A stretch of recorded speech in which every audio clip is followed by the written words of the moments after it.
We provide you the platform to turn your dreams into reality. Give wings to your aspirations with KR Mangalam University. RBSE 12वीं का result जारी हो गया है। तीनों ही streams में लड़कियां आगे दिखी।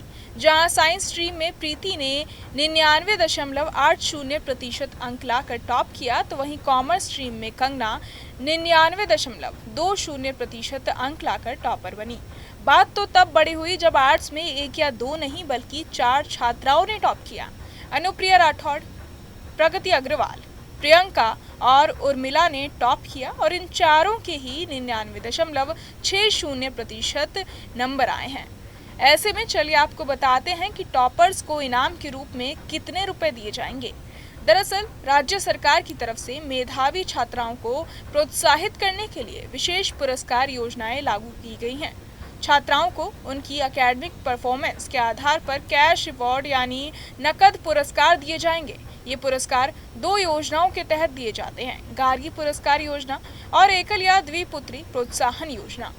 इसके अलावा टॉपर्स को लैपटॉप और टैबलेट भी दिए जा सकते हैं। डिजिटल लर्निंग को बढ़ावा देने के लिए टॉपर्स को इनाम दिए जाते हैं। इतना ही नहीं बल्कि मेडिकल, इंजीनियरिंग और अन्य प्रोफेशनल कोर्सेज के लिए टॉपर्स को फ्री कोचिंग या छात्रवृत्ति भी दी जा सकती है। एकल और द्विपुत्री पुरस्कार योजना के तहत उन छात्राओं को सम्मानित किया जाता है जो सरकार द्वारा निर्धारित न्यूनतम अंक सीमा यानी कट ऑफ से ज्यादा अंक प्राप्त करती हैं। 10वीं में निर्धारित अंक सीमा से ऊपर अंक लाने वाली एकल या 2 पुत्रियों को 31,000 का इनाम दिया जाता है। 12वीं में ये इनाम बढ़कर 51,000 रुपये हो जाता है। इस योजना का लाभ सिर्फ 1 या 2 बेटियों तक सीमित है और इसके लिए छात्राओं को अलग से आवेदन करना होता है।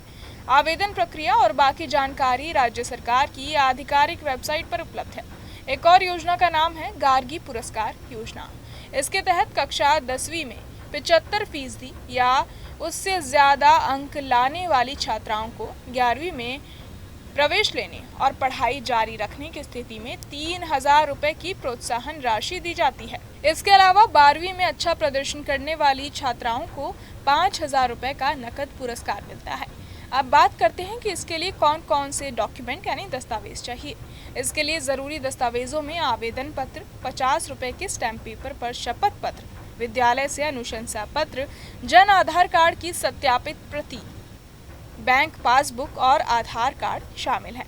छात्रा का बैंक अकाउंट आधार कार्ड से लिंक होना चाहिए। 2024 में इस योजना के तहत पात्र छात्राओं की संख्या में ऐतिहासिक इजाफा हुआ और 3 लाख से ज्यादा छात्राएं इनाम पाने के योग्य मानी गई हैं।